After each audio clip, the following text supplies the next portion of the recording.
This is ChangeMakers with Katie Gore, finding the right solutions for the affordable housing community.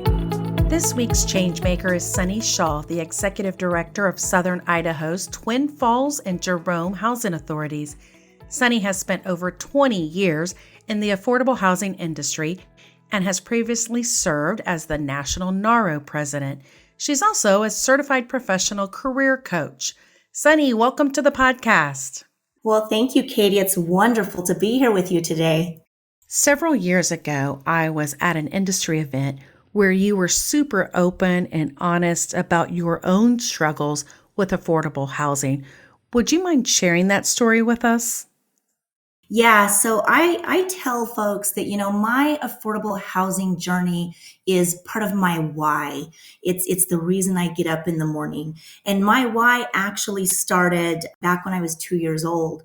And it is a very personal story about a single mother with a 2-year-old who didn't have the options of affordable housing to make in her community. And she was trying to get by on her own with this child. And, she ended up making a really sad decision and she took her own life, leaving that 2-year-old behind. And I was that 2-year-old actually. And so I went to live with my maternal grandparents and because they had lost a child, that family spiraled into addiction and depression.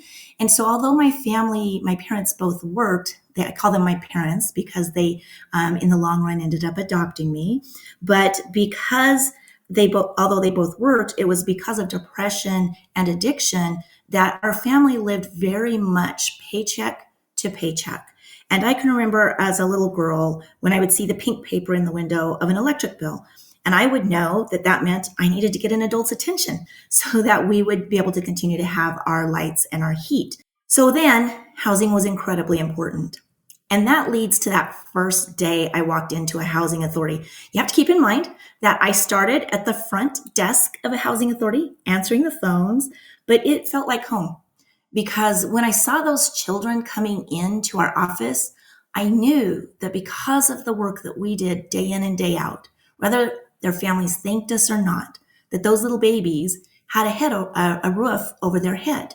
And so that was my why, making sure that all of the kids in our country have a roof over their head. So I started as a receptionist and I worked my way up and ended up being, a case manager and then a branch office supervisor. And ultimately I went to another agency to become an executive director. My supervisor at the time encouraged me greatly. And she said, an executive director is really nothing more than a case manager on steroids. And I learned very quickly how strong that dose of steroids was. Being an executive director of an agency is all things at that agency. But that passion and that commitment, that why, is still what drives me. Still to this day, I tell my team, you may not get thanked today. In fact, you may get yelled at today. But because of the work you're doing, hundreds of children in our community have roofs over their head, and that matters. So on their behalf, I thank you. I thank you for your hard work each day. And so, Katie, that's part of that personal journey. Along the way, I did realize that my education needed to be beefed up a little bit. So I went back to school and got a bachelor's degree. It was a multidisciplinary degree that I shaped into the things that I thought I needed for housing specifically. It focuses on sociology, of course, business, marketing, and business management in general. And I intertwined a little bit of criminal justice into that because a lot of housing does dive into some of the criminal justice issues.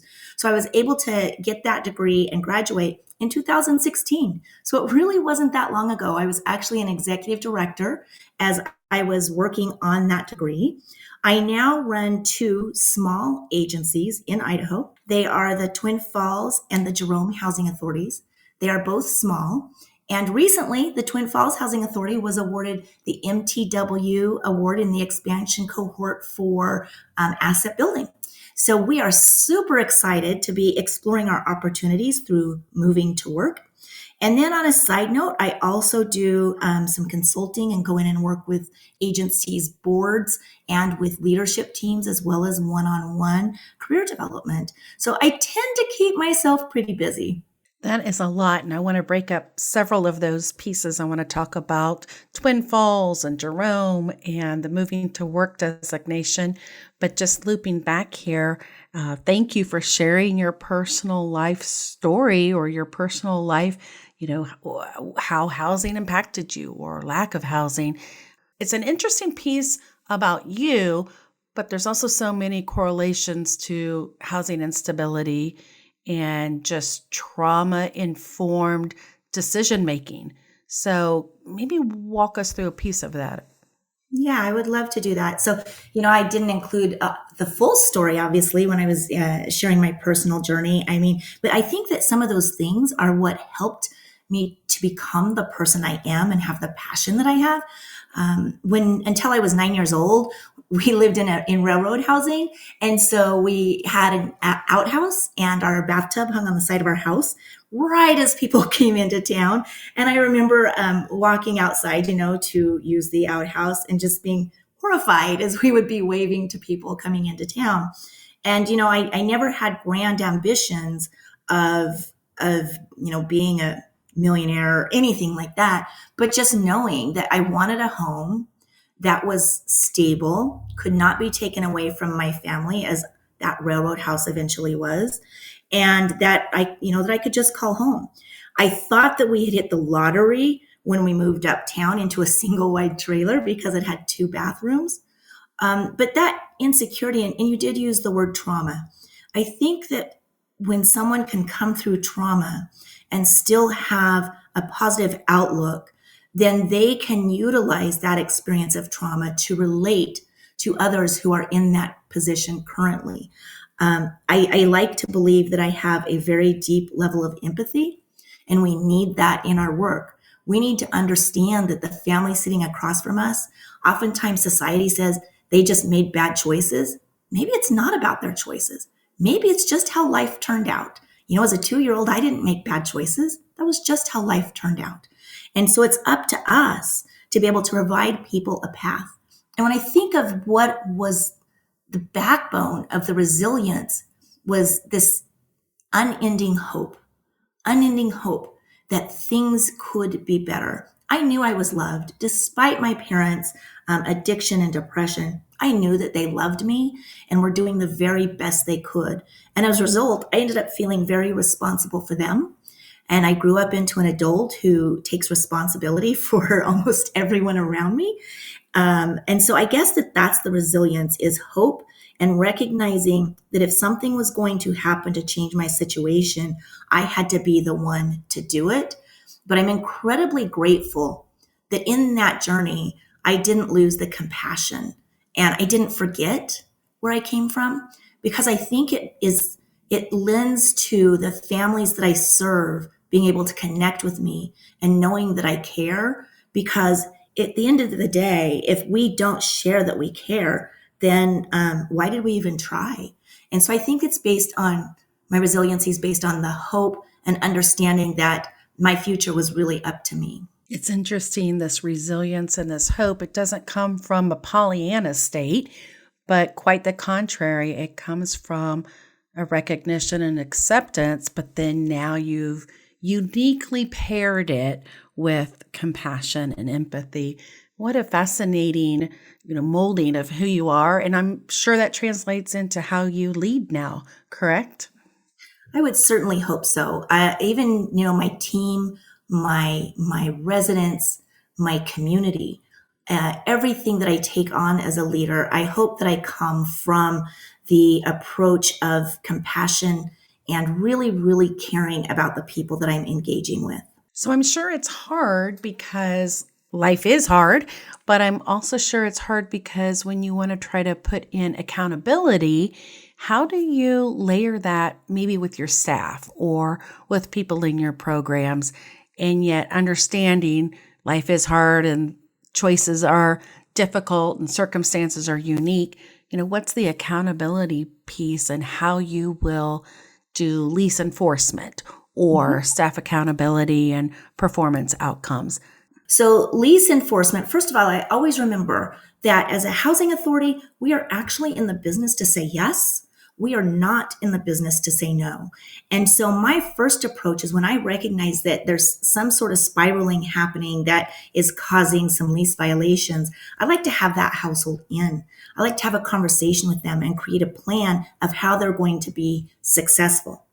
If they're not following my plan and we have a second issue, then I'm going to have them sign a document that they understand that if they violate that issue again, that I'll have no option except for to ask them to leave. And they sign that they understand that. But then I work to also put them in touch with services that can help us to overcome those issues. We're lucky we have the Resident Opportunities and Service Coordinators grant program here. And so we can really utilize different services that housing authorities have to be able to ensure that families don't become homeless. Now, Katie, when a family has to move on, they have to move on. Because at the end of the day, there's a couple of things I have to remember. I run a business and I'm responsible for that business. And second of all, I have to make sure that the other households that are neighbors are safe and seeing that we uphold the lease. I take the approach of what you say in words. Yes, it matters how the words you use, but what matters more is how you say it and being able to have those candid and difficult conversations so that folks can understand that you aren't being mean to them, that this is a consequence for an action and you've been trying to help them overcome that action. It's the same with my team. I really believe that leadership in action has compassion attached to it. I don't dictate. I've never raised my voice to a team member. I don't believe in raising my voice. It's highly unprofessional and inappropriate. And even if someone raises their voice at me, I say, you know what? I think we should finish for today. You can go on home and think about it, and we'll come back tomorrow when you're ready to talk. And so I really try to take an approach of how that other person is feeling in that moment and how I can help bridge the gap from how they're feeling and how that accountability can be recognized. Interesting. It's such a creative blend of both your personal and your professional world, and then also this compliance and making sure the business is at hand and working smoothly. So it's a great continuum that I think many people should hear, because it's not all compassion without accountability, but yet it's not all compliance and accountability without compassion. So great job in achieving that balance. I still work on it every day, but that's always my goal. But I can promise you, I have never yelled at someone, a resident or team member. It's one of those things that you shouldn't have to be able to say, but so many times people are desperate with their housing situation and they are accelerated in their conveying of the facts or the situation. And we do have to constantly remind our staff and our teams to say, you have to understand where they are in this moment, even though they may be expressing quite loudly.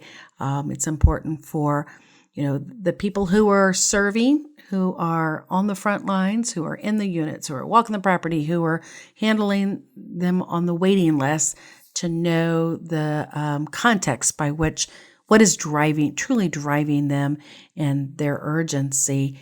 Speaking of waiting lists, let's transition here and talk about Idaho and what are the market dynamics? What's the housing need? Give us a glimpse of what's going on out in your area. We have, like the rest of the country, an incredible housing shortage. I think every meeting I attend, we talk about that with the county commissioners, with the city, with our community partners. We talk about this housing crisis that we recognize we're not alone in, that the country is in. We have had a lot of folks move into our state who are from neighboring states and have bought up a lot of real estate sight unseen for huge amounts of money. So that has driven our purchasing properties up dramatically, which sadly has taken those first-time home buyers and put them more permanently in the rental market. And we know for a fact that when those first time home buyers move on to home ownership, that frees up units in the market. So without that happening, we are seeing compression all the way down to the families that we serve. And so it's making units that would be considered, using the air quotes, affordable, less available for those families to be able to find. We went from a one bedroom that 2-3 years ago rented for $450 a month. A one bedroom now is up at $900 a month. Now I recognize that for other more populated areas of the country, gosh, $900 may not be a lot. But when you consider it was $450 before, for a single individual or a couple to be renting, the market dynamic has changed incredibly. We have added new units to the community, but just not enough. And we're seeing folks who can no longer keep up with their property taxes. So we may be seeing even some homeowners displaced because with the rising property prices, those taxes have gone up as well. So we can see that we're in a real pandemic here. And my homeless coalition, of which I'm a part of, it's a really sad state. We used to talk about homeless in the shelters or homeless individuals and where they were living. Now we're talking about families with children sleeping in their cars, and where can we find places that they can be safe sleeping in their car? I think it's a tragic day. It almost feels like giving up on the creating more housing and like, gee, which parking lots have you heard are the safest? And we're talking about babies, doing their homework in these cars.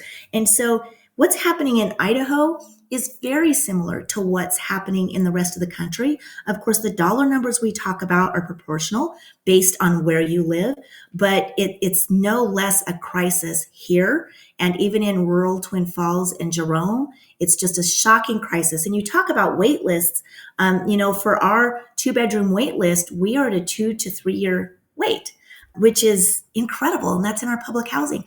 And I think that that's sometimes why we get that we had talked about previously, the frustration and the upset and anger that people who are coming in to apply for our programs, how they feel, because we're probably the 5th agency of the day that's used the words wait list. We just sound so bureaucratic. That's the business we run.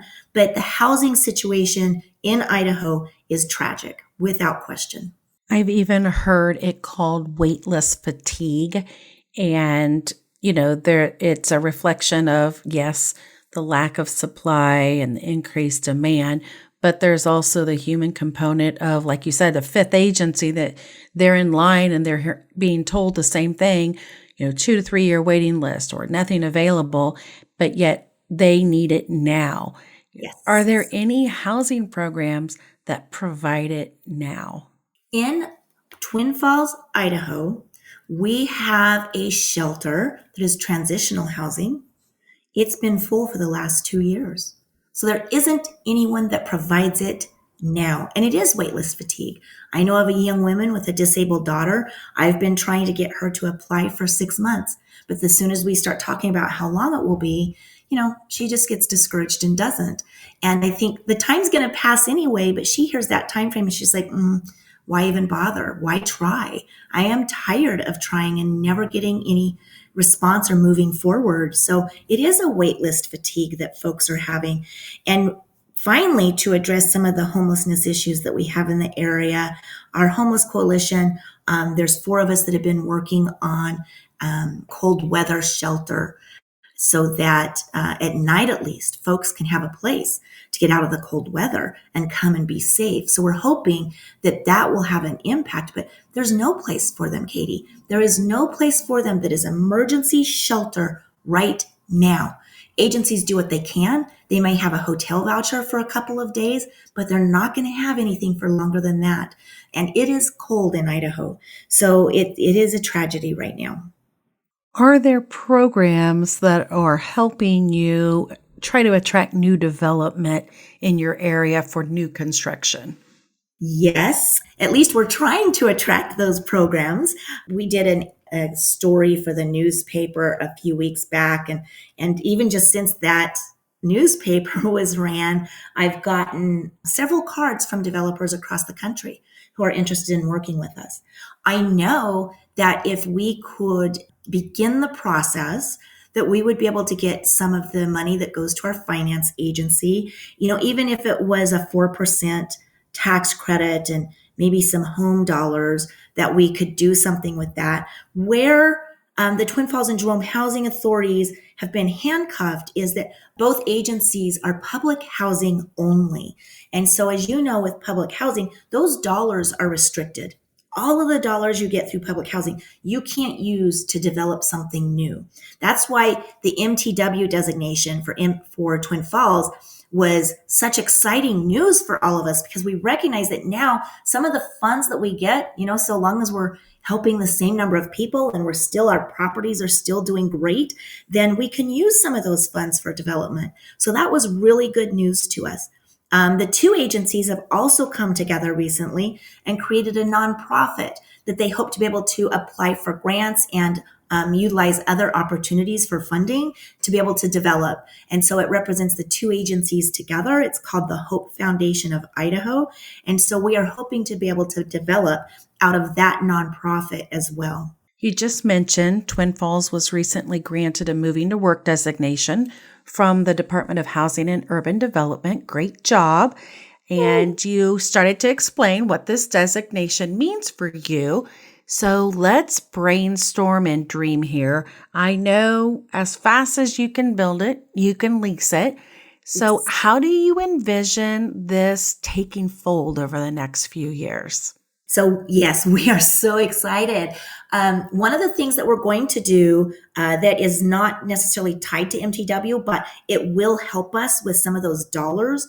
We are currently looking at green space. One thing public housing is notorious for is a lot of green space.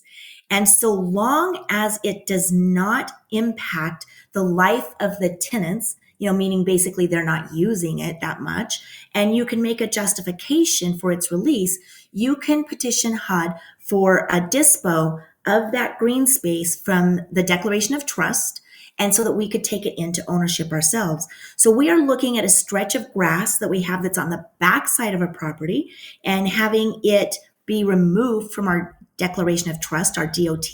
And we've been working with the city at looking at how we can put, I use the word tiny homes. I think everyone else in the world uses accessory dwelling units or something along that line.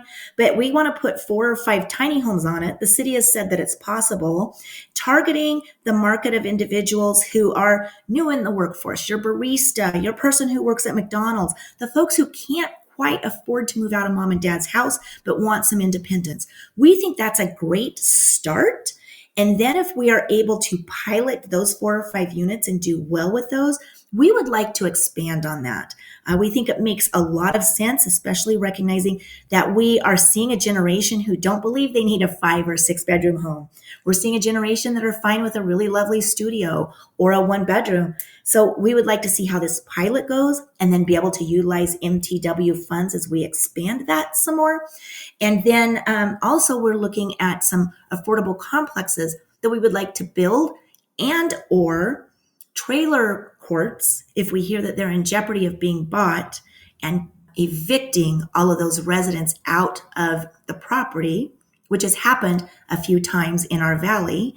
Then we would like to be able to pull the funds together to purchase those trailer courts, of course, do upgrades, but be able to make sure that the families that live there are still promised long-term housing. So I think there's so many things that we can do with those cuffs kind of unlocked and taken off of our wrists. And that's just kind of me like starting to dream, right? So those are some of the things I've been thinking about when I can't sleep at night. I like what you've described, because you're really showing that the affordable housing problem isn't going to be solved by just one model. You're really tailoring it to new workforce housing with smaller units, green space utilization, sustainability, and then also trying to look at all of these different things from even preservation of what you currently have. So what a great blend to solve a much larger problem. It kind of feels like, especially with the MTW designation, like the world is full of opportunity. Until we've gotten that designation, we felt like our only way forward was this nonprofit, but now we feel that we have a couple of opportunities to move forward. And we are really looking forward to impacting our community.